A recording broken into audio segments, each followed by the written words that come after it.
All right, welcome back to Big Six. It's been a second since we've been with you. Today is a special episode for all of us.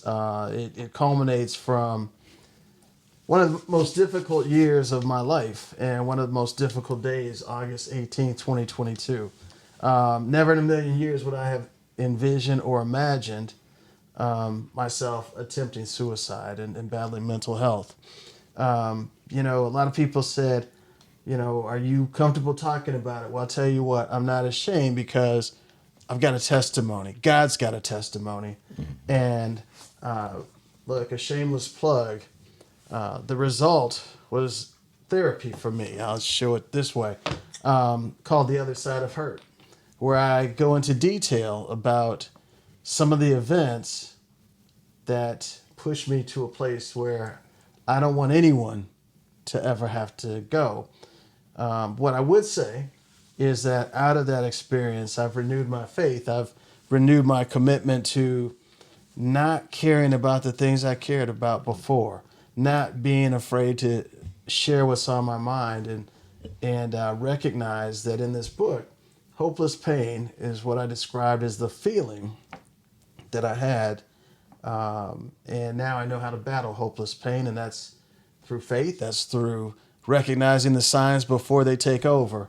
And most of all, just loving myself and loving the fact that God loves us all. So, look, it's a heavy episode. I know these guys are going to speak freely. They're going to probably give me some jabs, probably give me a little bit of everything. But there's no topic off limits. There's no question that you can't ask me because, again, it's not my testimony.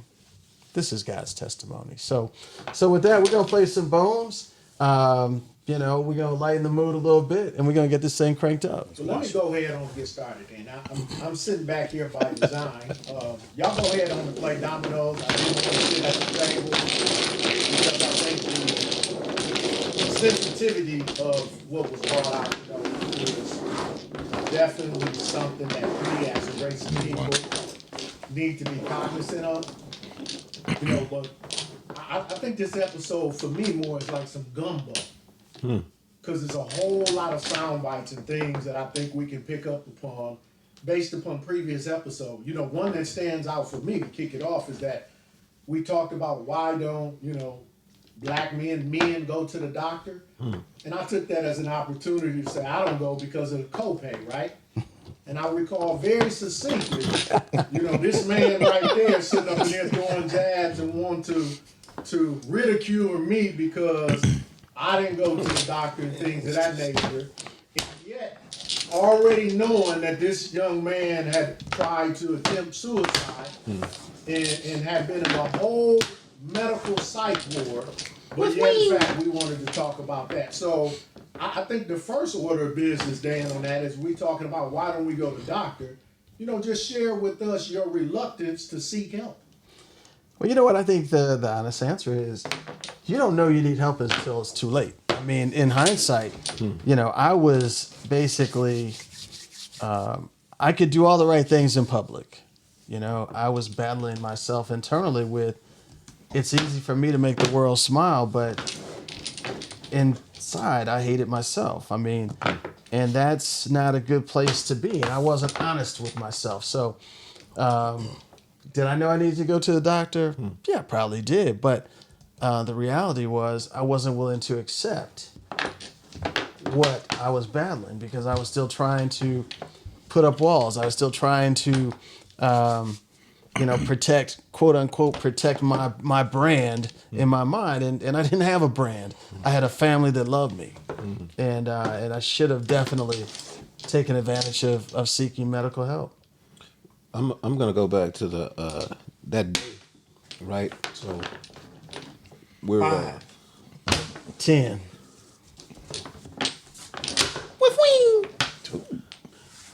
working from home. That same 15. I got a call from Rob. Rob hit me just to let me know, in essence, you were missing. And I'm like, what? What? It didn't make any sense. I couldn't process it. Like, what do you mean he's missing? And so I don't want to give away the book because I want them to go purchase the book. And on that, Amazon Prime, I got it like 10 o'clock one night, and I didn't put it down after I opened it that night. It's a fast read. It's a Quick read, but fast thorough. read, and I know Dan, but to his point, within the book, you don't really know what's going on, with someone. But back to that day, you were missing, and it's still crazy to even say that. 10. Man, you suck at dominoes, by the way. You should write a book about sucking at dominoes, bro. Yeah. It's a better time. Hey, damn. Hey, look, y'all, I'm vulnerable right now, and so I'm just having, I'm gonna just take my licks, man. But nah, man, and so It was that was his. on me. He called it. So I gave it to him, throughout that day, man, paranoia hit in, shed some tears. You know what I'm saying? And then later, that evening to get the call that you're found, was just a weight off my shoulder. And my immediate thought is, man, I'm gonna kick his ass. You know what I'm saying? Like, I'm gonna kick your ass, bro. You feel me? Like, I was mad. Right. Like, I was mad. But also, having struggled with the same things, I understood. But I was so thankful that what your intent was didn't happen. Yeah. You know what I'm saying? So I'll just leave it at that for now, bro. You know what?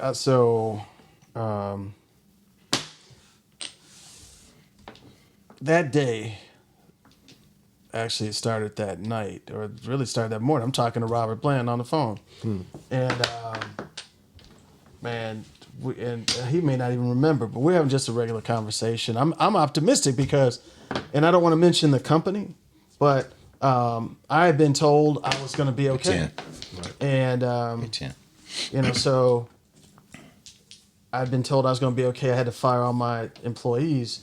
And so I'm talking to him, and I look down, and I see this email that said the investigation needed to be extended. And I'm thinking, I was just told it's going to be all right, and now it's going to be extended. What do they know? Because I hadn't stole no money. I hadn't falsified any documents. Killing. But my mind just went. I mean, I told Rob, I said, hey, man, I got to go. I got to see I need to look at. And so I kept reading it. And the more I read it, the smaller I got. And so the totality of, again, I'm trying to protect. 15. I'm trying to protect my. 15, let's don't know. Okay. I'm trying to protect my family in my mind by not sharing what's going on. And at that moment, then I was like, well, I don't have no choice. I guess this is the end of everything. And so I sat in my office and I just kept thinking that there was no way out of this that I could see in that moment, because what people don't appreciate about mental illness is that your mind gets stuck in a loop. And in a normal functioning brain, everybody would have taken that and been like, man, look, I've succeeded before. I made it through something, and I'll make it through this. But in the state of mind that I was in, all I could think of was the failure that I'd become, the embarrassment. My whole world had crumbled after I've invested a lot of money to, start a business. And the more that I thought all of those things and just thought about life and the failure that I had convicted myself to be, and that the world no longer needed me in spite of all the love that I know I have, because it wasn't about love. It had zero to do with love. It had everything to do, and I think in that mind is a very selfish thought that I can't handle this pain. I can't handle staying here in this life. And so the only option available to myself was to take my life. Tom, what was your, as we, again, dealing with this, we've kind of masqueraded some topics and been very gentle on certain things we talked about, but what was your thoughts on it? Even just listening to him talking, I was trying to think, like, because I certainly don't want to minimize it, but like, how bad did it feel in your shoes to feel like that was the only way out? I mean, everybody, I guess, has stuff that happens, but did it feel like there's nowhere for me to turn or whatever? Because I'm really thinking like, dang, man, I've been stuck with some shit, but all right, it's time to go take a shower and shave and get up and, figure this thing out, so like. But, and not to interrupt you, but so, all right, let's think about this. It's you. Me. It's me. Yeah. Okay. So I had been laid off in '87 working at Oppenheimer. and we're just talking about resilience, right? But you know what? I survived that. What we gonna do? I know what we're gonna do. I end up working at Enron during great times, and then when they filed bankruptcy, give me 10. I'm forced to relocate again. I'm like everybody said, oh, no big deal. What's the worst that can happen? I go to work, end up in Memphis, and lead a big compliance investigation, trying to do the right thing, and basically get squeezed out of that role. And so coming back to Houston, working at BP, that role got eliminated because it was going to go to London. Then I started my own business, okay? And I'm in this situation where that business is jeopardized, and I don't see, give me the same thing. I don't see, because of all of the depression that I was undiagnosed, and having survived so many other, situations, it's like, is God through with me? And I'm in my own private shell because I call Greg and give him a nickel of what's going on. I call Rob, give him a nickel of what's going on, or talk to you guys. But I never, because in that state of mind, I never had the courage to say, guys, I am fucking falling. I can't see it. Right. And so the one person who gave me a spark and who was my advocate, my wife, Anita. When she told me, and if you read the book, and you guys know, I came in the house and I was already contemplating suicide in May of the last year. She said, one thing about you, you're a fighter. And she didn't know what was going on in my mind, but she said that, and God put that on her to say that. And before I knew it, I was like, yeah, I am a fighter. I can make it. And so to your question, yeah, I mean, under normal circumstances, I was like, whatever. But, I was talking to a friend, a female. She's like, you had a moment. You didn't have no problem. You had a moment. And you were right. In your right mind, it's a moment. But when life just kept dealing me blows, and I was depressed, and I had put a lot of money in, and I had hidden this from the best part of my life, my wife, yes, I had nowhere to go because I had no one that I could openly talk to. So what would you do different now? How do you feel? I know you're on the other side of it, which I'm certainly praying that you are, and I feel that you are. What would you do different for the next blow? Because something else is going to happen. So you know what? Well, so the blow was when I, coming out of a treatment and recognizing that it's over. That I got to start all over again.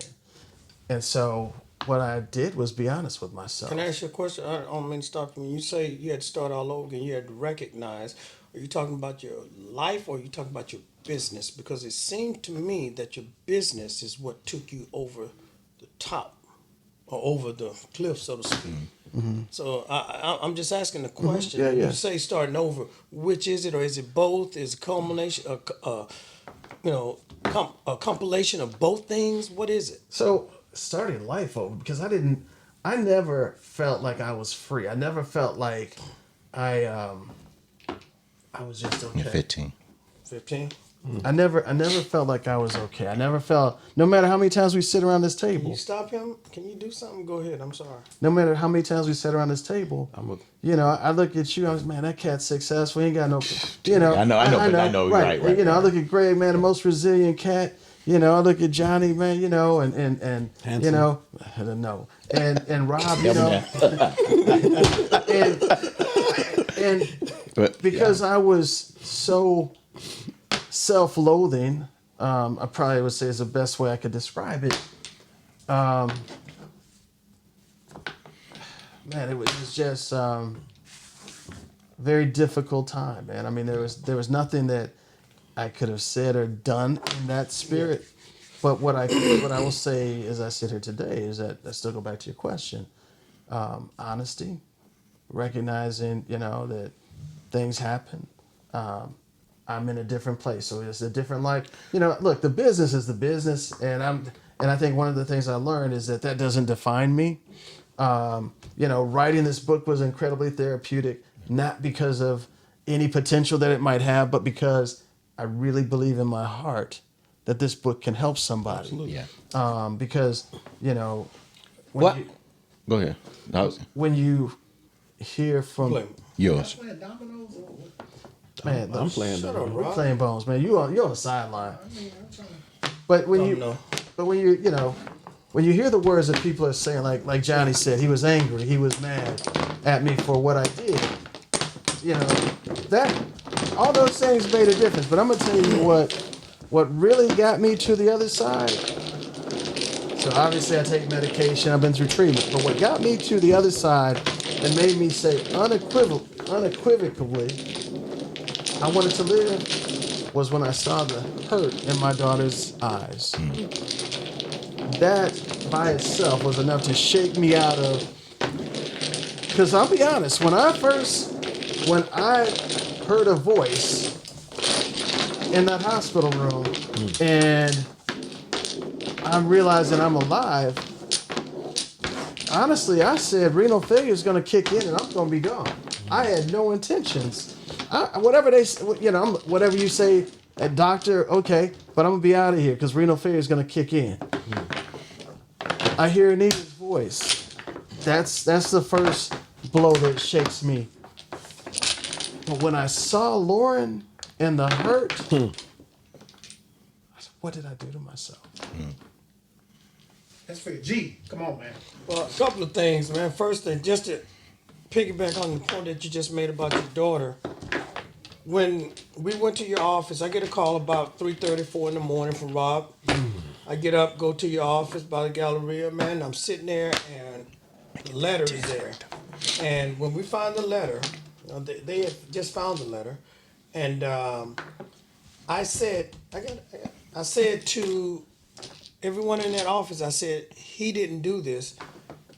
Why did he do this? I said, he didn't do this. And they said, why? I said, because of his love for you, Lauren. I said, I know what he feels for everybody, but I know what he feels for her.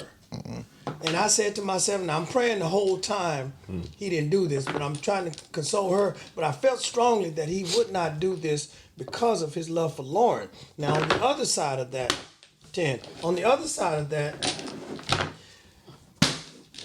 I was super duper angry. We went to see Dan in the facility, and everyone spoke, and finally I said nothing.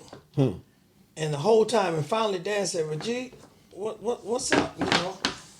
And I couldn't really get it out, but when I did get it out, man, I was angry at him. Yeah.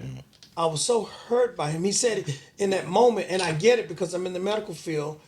When you feel that low, you get into that black hole, as I've so antipsychotic medications, bipolar. So when you get into that realm, you get into what's called the black hole, and it's very difficult for one to get out of it. So I do understand. But I didn't understand how my friend of 43 years could not come to me and say, man, I need help, or help me, man, I'm falling, something. So I was angry at him, not because it was me, but somebody, anybody, go to somebody, because I've known this guy so long that, and we just had the conversation as Rob talked about earlier, one of the previous big sixes is, am I my brother's keeper? And I felt strongly that we all are, yet it wasn't enough. So I understood, but man, I was so angry at this guy. I told him, I wanted to do to you what you failed to do for yourself or to yourself. That's an ugly statement. But I was that angry. Didn't mean it out of per love. se. But I also said this to him in the end, that day in the facility. I said to Dan, I said, well, I'm so thankful that I'm able to talk to my friend and not about my friend. Well, he can tell his own story because, and one last point, we were talking to one of my best friend in the world, and we all came together, me, him, and Jack. Jack didn't even know because I didn't tell anybody because that was his, and he was shocked. He said, well, man, Jack didn't know. I said, that wasn't my story It's to not tell. my story to tell. Yeah. And he know how close me and Jack are. So, like I told him, I takes it to the grave. Absolutely. And I mean that. You know what I'm talking about. Absolutely. So, but I was angry, man. I mean, angry to the point I didn't even want to talk to Dan. But I think one of the things on the flip side of that, Whose plate, man? yours, is I mean, I think we get caught up on the BS so much, like ribbing each other and stuff like that. That sometimes I don't know that it's always a safe place to like tell somebody because you feeling vulnerable, but you don't want to hear them like nigga. You know, I mean, y'all edit that out, but he's like, come on, pull up your britches or you pull up your panties, and come on, instead of having like that safe place to go and talk, and you always know that, all right, man, I know he probably gonna give me some real talk, but at least I know he's gonna be sincere. But I think sometimes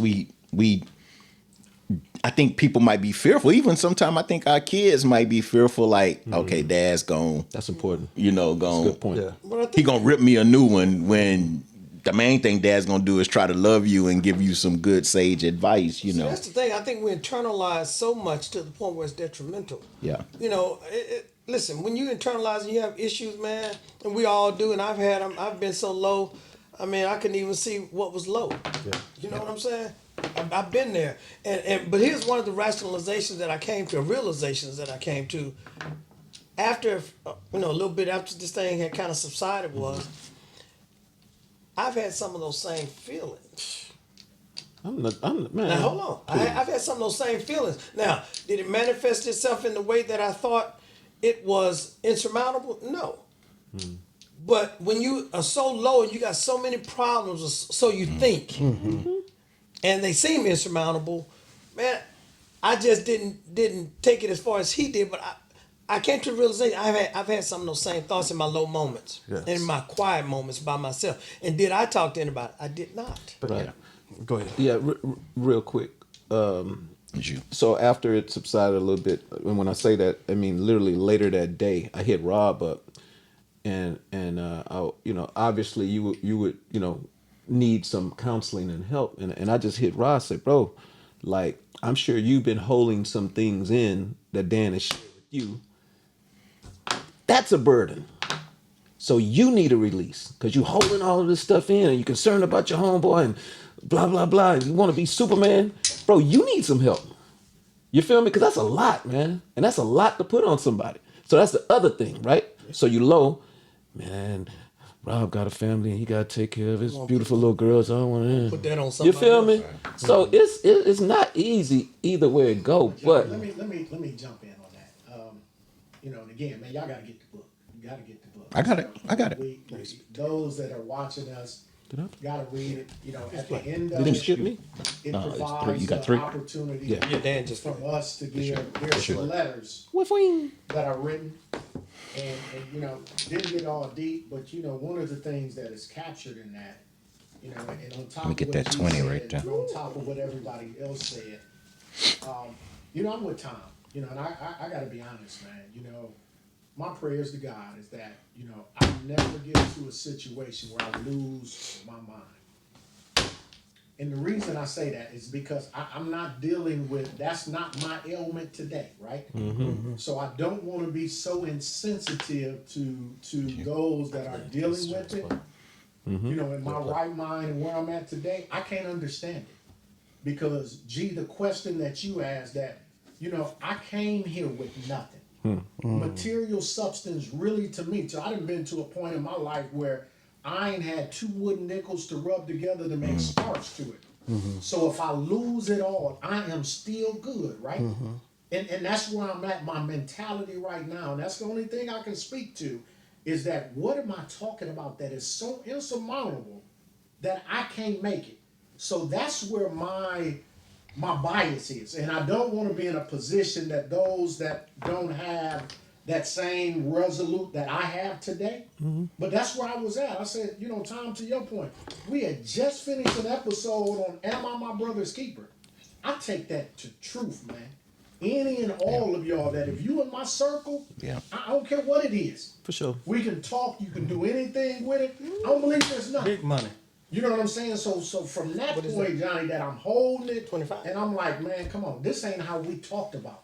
This ain't the script that we wrote. This ain't how we 15, get down. You know what I mean? All of y'all. Yeah. Anything that you need, you happen. Man, if I got it, it's yours. Domino. And I believe in that so strongly that, bump grinding, whatever, you know what I mean? That's a relief valve from the heart, you see what I'm saying? So, if anything is so much, I believe that the brain matter in this crew, that ain't nothing we can't figure out, but more importantly, ain't nothing too hard to find. Yeah. That, it's difficult. He does right away, impossible, just a little longer. Yeah. Well, So my faith and my resolute in him, I don't care what brings me. let me hop back in real So quick. that's me. Right. So, and I know this ain't a pissing contest, or whatever, but I'm just put it like this. So if we're talking about a spectrum, we're talking about, Dan's mentality and the way he dealt with it, and then the resolute that you guys displayed. I'm absolutely over here on Dan's side. I will make up something in my mind and be so low and It's your real. go in my little hole and hide and not, and make up all this stuff in my head, you know what I'm saying, and get down and low. Instead of realizing there ain't nothing even really wrong. We all do in our own way. But It's it manifested gets differently deep, for right? everybody. But see, here's That's mental illness. Right, Mental- exactly. yeah. Because what until you've experienced it, it's like when we talk to Dr. V. In Will Smith's right mind, he's not gonna walk up on a stage in front of millions of people and hit Chris Rock. Yeah, that's not rational. It's that good. You pick any irrational situation when you can't stop those thoughts. Yeah. So it had nothing to do with, are there places to talk? It had everything to do with recognition that there was a problem. And once there was a recognition, then I needed to have done something. Well, let me say to this act. to everyone at the table and everyone that's listening. Tennis shoes. With the limited knowledge I have from the medical field, man, I will say to anyone here, understand that mental illness is no different than a cold. a cold or heart illness or orthopedic illness. I gave it to you, John. Not orthopedic. You need to give me 15, bro. I gave you. Yeah, you work your Or an orthopedics. orthopedic over illness or anything else, you have to go to a doctor and seek help. Yeah. It's no different than any other illness. How it's treated is different. A cold is treated different from a knee surgery or whatever it may be. So just understand that if there's an issue with mental health, sometimes you may want to go get that addressed right away as opposed to waiting to allow it to manifest itself, because you may not get out of that black hole, man. It's real. Yeah. It's real. So I don't blame Dad for anything. The only thing that, in a selfish way, the only thing I blame Dad for is not coming to somebody. But again, I'm not in Dad's shoes. No. Yeah. And I can't feel what Dad feels. And as a friend, I'm speaking as a friend, long time, 43-year friend, I felt almost betrayed in a selfish kind of way. Understood. It's love, We bro. just talked about, That's love. am I my brother's keeper? That's love, bro. But again, you could be having marital issues. And, is that the thing to go talk to somebody? Not necessarily. But if you need that help, how much is that? 15. If you need that kind of help, then you still seek it out. Not that someone's in your business. Right. You're seeking answers to questions or empathy or understanding from somebody. They may have gone through it as you're doing now, speaking your truth. This will help somebody. Yeah. Speaking of that, let me hop in again. So, went to a facility. Share with the listeners and share with us, like, what resonated with you most. Just one therapy tool, solution, practical action Johnny, before that you learned. What resonated with me growing up in that mug, I had to take my shoestring out of my tennis shoes. I'm gonna tie you up. Here we go. Here we go. That's what resonated with me. It was real. It was real. This wasn't no casual place that you just going to chill. No shoelaces and shoes. Not for my safety, for his sake. So that's what resonated for Let me me. speak to the audience. Disclaimer. Yeah, he got problem. It's a personal issue to them. So you thought You know what I'm talking about. I was in that book. I'm like, So Johnny, that's real. I mean, it wasn't nothing to play. This stuff you see on TV. No. This ain't play stuff. This was real. Wow. This real folk stuff, right? Yeah. But I mean, look. So you let's should have told him, say, Dan can't whoop my ass and take my shoestrings. The woman checking me in was good. He working I'm on a it. work in progress. Oh wow. So What's one thing that, and actually we can kind of close it out. Because a couple of things I'll say on the way out. But Damn. I know I got problems. you got a problem. And Domino's is one of them. Yeah, Domino. I got 99 problems in Domino's. Domino's And ain't one one of of them. But look, the thing that resonated with me was, that's a bunch, but in particular, losing control of my life. When I thought I was going to jail, right? I asked Anita, one of the first things that I asked her was, had I hurt somebody? Because I had no recollection of how I got to the hospital, what were the events that got me in the hospital. It ain't. And so it was for I knew me. you had that. For me, it was like, had I hurt somebody, and then to be told I couldn't go home.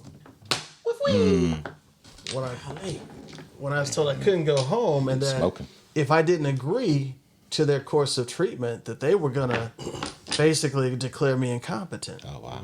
and then I would have no control. sure. And so, going from agreeing to get treatment in a psychiatric ward to then having somebody sit in the room, and I say in the book that I thought I was a plainclothes officer, and nobody was willing to tell me that I killed somebody. And I mean, I was just, my blood pressure was through the roof because I didn't think I'd have a life again. And then to kind of reinforce it was when I was transported, so I couldn't drive to the facility. I couldn't have somebody take me to the facility. I had to go by ambulance. And again, all these things, because I'm still, I'm trying to come back, trying to figure out what's next. And I get to this place, and it felt very much like jail. I mean, like he wasn't joking. I had to take out my shoestrings, my belt. I couldn't shave, Them ain't jokes. and I'm sleeping in a room with somebody I don't even know. Big worm. But flip it around the other way, G. By me. And so the takeaway was that I don't ever want to jeopardize my life like that. And I would just I get 10. look, what they did in effect was kind of like a scared straight, right? They put you in a facility, and basically it was adult timeout, because the treatment that I got in there wasn't necessarily the treatment.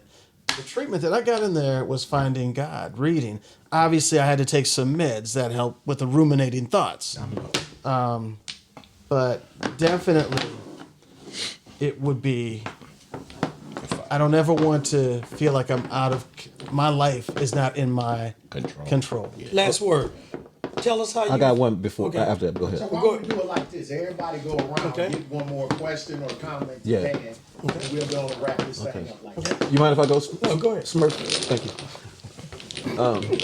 Papa Smurf. It kind of matches the domino. All right. So mental health, and you mentioned depression. So you've sought help since, and I'm sure you've run many tests. Were you undiagnosed? Yes. Beautiful. So my message: you have health insurance, go holler at a neurologist. Yeah. It's important. Yeah. So some of the and look, so for the people watching, some of the classic symptoms are the things that you enjoy. So look, I hated playing golf. I hated playing tennis, and everybody playing golf. You hated playing tennis. Things that he loved, he Yeah, the started. things that I loved, I was using that to hide. Oh, I got you. I got you. Yeah, I didn't enjoy playing golf at all. You didn't go to drugs or alcohol per se. You went to. So, yeah. yeah. 10. You know, but also isolation. Border. I was isolating myself from my family. Yeah. You know, there were so many things that on this side of hurt, I can recognize that I was a classic case of depression. Yeah. Undiagnosed. Yeah, undiagnosed. Good question, Johnny. Good point. My, oh, go ahead. You go ahead, G, No, no. because I'm actually. Well, my question to you, Dan, is That was where do you mine. go from here? Now that you made it to the other side of hurt, where does Dan Brown go from here? What are Dan Brown's goals moving forward, knowing that this is not over? This is a work in progress, and I liken it to you're no different than an alcoholic, you're no different than a drug addict, or anyone else that has a vice. Yeah. So where does Dan Brown or anyone suffering with depression or who has tried to commit suicide, where does one go from here? So, you know, I think look, there's always going to be need for treatment. I think there's always for somebody like me who I convicted myself of a whole host of things. I played Fort Blank. No, it must be you. I led. Oh, so it's your play. So I convicted myself of a lot of negative things, G. And so your question is, where do I go from here? Yeah. I will always, minute by minute, hour by hour, battle with, am I okay? I mean, that's just inherently, unfortunately, who I am. But thank God for medication. That allows me not to worry about who I am and how do I fit in and am I okay? I've got an incredible therapist that I talk to, you know, and I've learned some coping skills. I want to leave people with tools. That's why I asked the question. Yeah, so I've got some coping skills. I mean, and it's been tested, you know. So when I closed my business was one of the toughest times for me, but also one of the freest times because I was like, you know what? I've got other things. I had no idea, I'll be honest, I had no idea that what started out was just me cleansing and thinking through this. And I wrote a lot of this on my iPhone. Wow. And we had gone out of town, and I just needed to get it out.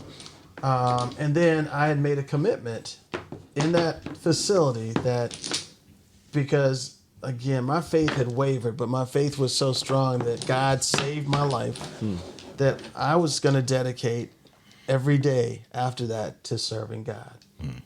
And so you guys know every day I put out a couple of posts, and it sometimes it's an inspiring word, sometimes it's a thought, sometimes It's not. Dang. wow. I'm kidding. I'm kidding, y'all. Him is evil. give me threes. I need some glass. And so as I shared, people said, "Hey, what about putting the things that you're sharing in a book?" And that kind of gave me an impetus to start thinking about a book, because I toyed with it, but I never imagined writing a book. So, you know, bottom line, G, I've got a path, and it is serving God, and it's trying to make sure that I bring awareness to mental health. I'm not ashamed of it. I've said that before, because think you said it, Rob said it. Look, it's just like any other medical condition. Has to be treated. And I believe through medication. I think through faith. I am on the other side of hurt. I will always be susceptible to it if I don't take care of myself. So yeah, that's where we are. One ask of you, if you would, beforehand. Would you give us your commitment that if you start to feel a certain kind of way, that you'll just reach out? Absolutely. But I'm gonna throw it back at you a different way. Okay. All right. So, and my sister Sandy is a psychologist. She said I had a Zoom call with my brothers and sisters after and you guys were there, to just kind of let them know I'm okay because a lot of my family lives out of state. My sister said, I don't want to see the salesperson Dan. I want to see the real Dan. That's real. And she knows me. And what I would tell you guys, it's not so much me reaching out to you. When you see me and everything is rosy and I ain't got a problem in the world, that's when I ask you to talk to me the most and to challenge me. And talk to my wife because she sees me and she loves me and she will tolerate things in support of me in terms of, hey, he's just being quiet or whatever. But she knows, and I respect her for all the things that she's done. So, look, in that state, I can't promise you I'm going to say, hey, gee, I'm worried or I'm, Right. I thank God that I don't feel like that where I isolate. I will say that I still like to rest. I mean, I like getting old. I'm 58. I would say that's another, that probably was another factor. But, so just when you see me and I'm telling you every time you ask me a question, I ain't got no problems and life is good. Yeah, that's when I'm a salesperson. I'm full, and I'm trying to sell you the best version of you. Best version of me. I'm glad that you're still here. It was a shock to me because I guess the appearance, or at least maybe that was the sales part, that everything was fine and all good, and so. This come from a man who was my behind the scenes counselor when I bought a motorcycle. Didn't tell my wife. Tom was part of the problem. Like I say, I just funny. But you don't really know what people are going through, and so I'm definitely glad that you failed at your attempt. I mean that with all sincerity. He's a failure. But we all, I'm glad because the outward appearance had no indication, at least none to me, that anything was wrong. Yeah. So I would, and to what you just said, so, these guys may know you closer. The way you act is the way I've always known you to act. So either you've always been selling since I've known you, because again, I would have probably asked you more if I saw you moping or down, because you've always been Dan, that dude that was, and usually some joke is there, or and you can get on the sincere side, but it's just always been the same. Well, I think it's because I've always compensated for not feeling like I belong, and so it's for me. I want everybody to be comfortable, right? Gotcha. I'm hating myself. I got you. But it's important that everybody else having a good time. Good. I hate myself. That's crazy. That's wild. And it started with, in the book, it started with being in kindergarten and kids say you couldn't play with me because I'm black. Yeah. So for most people, that seed doesn't get watered. Right. I watered that seed. It's being, and I say this, growing up and I love where I grew up. There's no reflection on that, but being in an environment where in a lot of cases I was the only black kid in a crowd, and but I was too black to date the white girls. And look, I don't care about that now, but there you go. Glad to clean that up. No. Say it the way it's supposed to say it. Too black for the white folks. Too black for the white parents and too white for the black girls. Yeah. And so that used to really bother me. I used to wish that I could have grown up in Chicago with my cousins because I always felt like, wow, they get to have such a good life.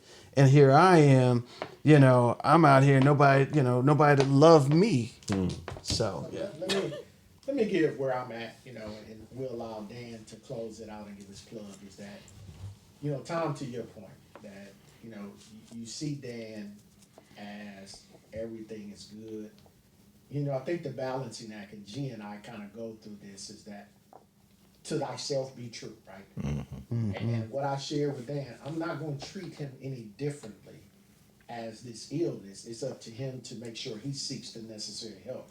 So I'm going to continue to be me because I don't want any of you to be inauthentic with me, right? I want you to call me where I need to be called, push me where I need to be pushed, uplift me where I need, pray for me when I need to be prayed for, which is constant, right? So for me, I'm going to continue to be who I am to him. And to G's point on it is that I am my brother's keeper. And to his plug that, he has to take the part to reach out. I'm trying to be more sensitive to recognize some better clues. One of them, he said, is sleeping, not liking to lose, things of that nature. And weight gain. If you look at him now, he just lost. He's bigger than I've ever seen him before. And he's been losing. So I'm really concerned about him as an individual today, more so than any other time that we went across. So that's for me today. I had to get this off my chest. It's been weighing on me. He's horrible. And then I'm gonna let Dan don't close let this thing out. Don't let him need some prunes anytime soon. See, we know too much about each other. Monkey booty. I'm gonna go in on him, y'all. I'm out of that. I'm not healthy. Right, No, so- man. Let me so close. with that, Dan, Yeah, let me close close out. this out, man. First of all, I have this shirt on, and it's grown to mean something to me. Rob and I, when we became deacons, Robert Baseman Jones, Washington, was radio announcer here in town, and every time he ended his show, he said, "Hey, I love you, and there's nothing you can do about it." And that always stuck with me. And through this, I thank God I have the opportunity to say to all of you, I love you, and there's nothing you can do about it. And what I will say is there is something you can do about your mental health, and that's everything that you've heard tonight. It's go to the doctor. Don't allow your pride to prevent you from being vulnerable. Everything you guys have said, this is probably with the ribbing and everything. Other than my wife, I have to be. I owe that to you guys as friends. I owe that to my bride as her husband, as her friend, as her lover, that I have to be vulnerable. And I've always felt like I couldn't be vulnerable because I didn't love me. So, yes, I'm always going to joke and whatever, but I am not afraid. And I think stepping out to tell somebody something that is incredibly personal Yeah, it's a to testimony. me signifies to me that I trust God enough to follow his lead. I had to literally die unto myself to be where I am. Exactly. So with that, normally this cat would say love, peace, and hair grease. I want to tell everybody that's supporting me, that's been a friend to me, I love you guys, and there's nothing you can do about it. Peace.